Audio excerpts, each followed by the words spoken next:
নষ্ট হইও না বাপ। ইসলামের জন্য লড়বে কে বাপ?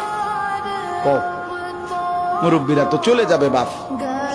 18 বছরের ছেলে, 20 বছরের ছেলে, 22 বছরের তাগড়া জওয়ান, তুমি নষ্ট হয়ে গেলে, তুমি চরিত্রহীন হয়ে গেলে, তুমি যদি সারাক্ষণ নারী ছাড়া, ছবি ছাড়া, মদ জুয়া অশ্লীলতা, তুমি যদি মোবাইলের আসক্তি ছাড়া চলতে না পারো, আগামী দিনে ইসলামের জন্য তুমি করবা কেমন, লড়বে কেমন?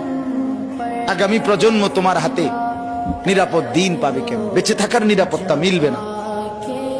বেঁচে থাকা 53 বছর বাংলাদেশের বয়স, 53 বছরের সমাজে বেনামাজির সংখ্যা যদি এত বেশি হয়, 53 বছরের ভিতরে মোবাইলে আসক্ত যুবকের সংখ্যা যদি এত বেশি হয়, 53 বছরের ভিতরে বেপর্দা নারীর পরিমাণ যদি এত বেশি হয়, এত মসজিদ মাদ্রাসা চারদিকে থাকার পরেও যদি এই মসজিদ মাদ্রাসা ষড়যন্ত্রের কারণে কমে যায়,